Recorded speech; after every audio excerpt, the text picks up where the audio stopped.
Beyond the Badge is brought to you by the Edina Crime Prevention Fund.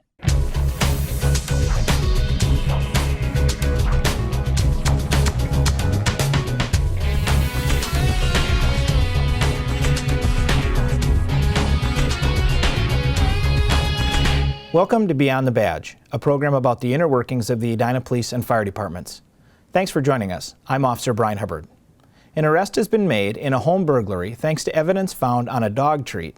It's not every day you hear about a Beggin strip bandit, but an Edina family fell victim to a burglary in March when a suspect gave the family's dog Beggin strip treats to keep him quiet. When the family arrived home to a ransacked house, they immediately called 911. After Edina Police and Hennepin County Crime Lab arrived to search the house, they found a dog treat on a dresser that didn't belong to the family. Once back at the Hennepin County Crime Lab, the crime lab was able to extract a DNA profile from the leftover treat. I've gotten DNA off of cars, blocks outside, tools to break in, but this is the first time we've ever gotten one from a dog treat. Edina Police developed a suspect through credit card use and video surveillance and were able to obtain a warrant to get a DNA swab of the suspect. The crime lab then determined the DNA profile from the dog treat matched the DNA sample taken from the suspect. The DNA found on the dog treat links him and puts him inside the house. The credit card use didn't, but once we were able to put him inside the house with his DNA being in the house, that was how we were able to get a burglary charge. In early June, the suspect, a resident of Inver Grove Heights, turned himself into the Edina Police Department and was taken into custody.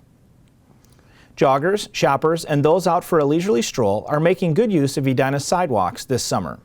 Appropriately, this month's focus-in topic is pedestrian safety. Motorists are reminded that an increase in pedestrian traffic translates to an increased need for attentiveness when approaching crosswalks and intersections. According to Minnesota law, when traffic control signals are not in place or in operation, the driver of a vehicle shall stop to yield the right-of-way to a pedestrian crossing the roadway within a marked crosswalk or at an intersection with no marked crosswalk. The driver must remain stopped until the pedestrian has passed the lane in which the vehicle is stopped. Conversely, pedestrians need to take responsibility for their own safety when possible by also adhering to the rules of the road. The Edina Police Department reminds pedestrians that crossing a roadway at any point other than in a marked crosswalk or an intersection must yield the right-of-way to all vehicles on the road. As far as when it's unmarked, there's kind of an unwritten rule, that a car will stop for you, but there's no, at that point, there's no guarantees. It's not written into statute that you have the right-of-way there. Technically, cars do have the right-of-way in that point, so I would definitely be careful if you're crossing there for sure. Pedestrian safety is a coordinated effort between motorists and pedestrians. Driving slowly and responsibly if you're a motorist and crossing the street only at intersections and crosswalks if you're a pedestrian will greatly increase the chances of safe travel in the car or on foot. For the 9th year, Edina Police will relay the Flame of Hope in the final leg of the Law Enforcement Torch Run for Special Olympics. This year, 12 officers and supporting personnel will participate in the 5-mile Edina leg of the run, doing their part to raise awareness for the needs of those with developmental disabilities.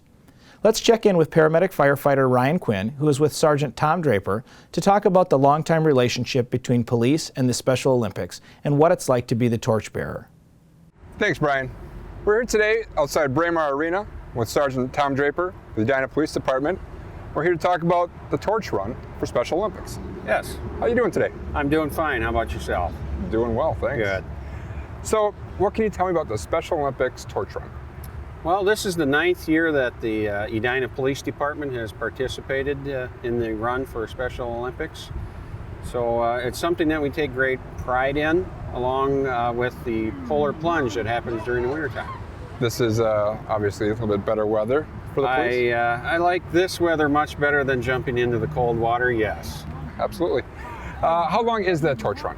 Well, the leg for the Edina Torch Run is just over 5 miles, so it's right around 5.2 miles.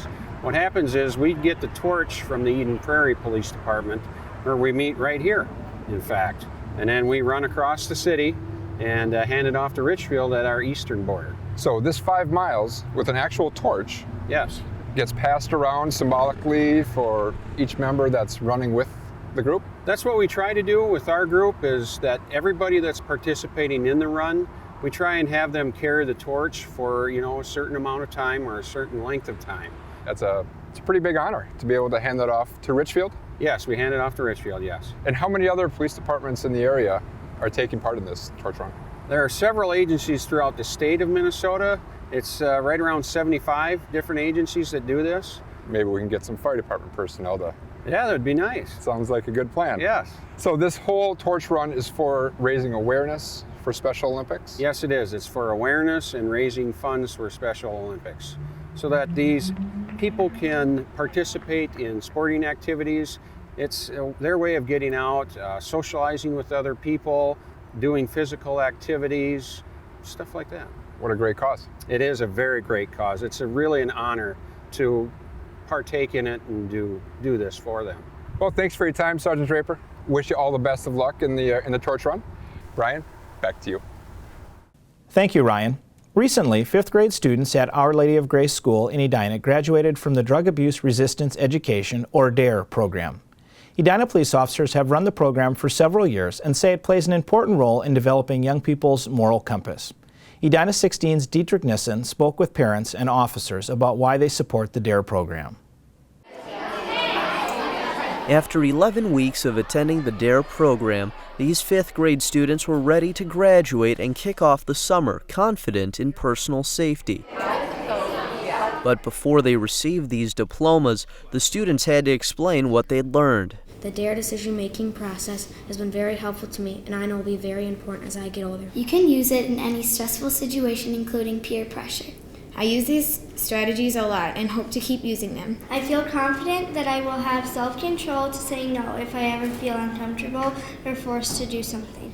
If you make the safe and responsible decision, hopefully they will learn that it isn't okay and won't do it again. A message many of the parents attending the ceremony say they support. I think the D.A.R.E program is a really good program to teach kids that they have the power to make good decisions and they have control over their future. It's clearly expanded beyond what I remember as a kid growing up, focused on drug and alcohol. I believe that it's one of the most important things that we do for young people as a part of the police department. School liaison officer Brian Hubbard runs the D.A.R.E program at the school. He says the program's message has evolved into more than just talking about drug use and alcohol. The importance of the D.A.R.E program is that it's another caring adult that's giving students a message of how they can be safe and how they can be responsible members of their community, as well as giving them an opportunity at a young age for a positive interaction with police officers. I think for them to hear it from an officer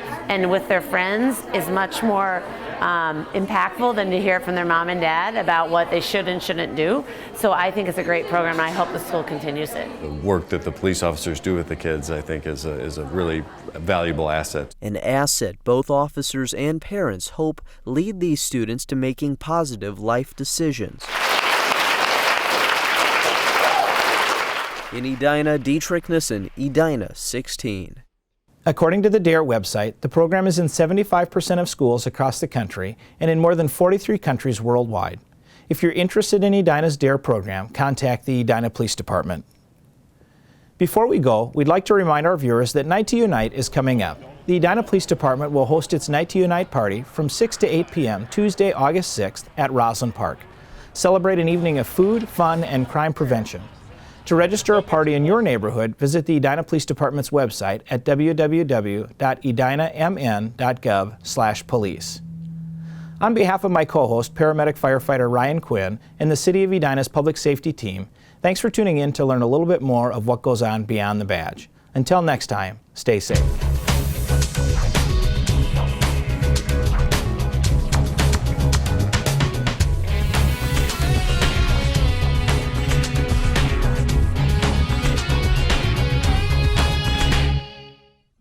Beyond the Badge is brought to you by the Edina Crime Prevention Fund.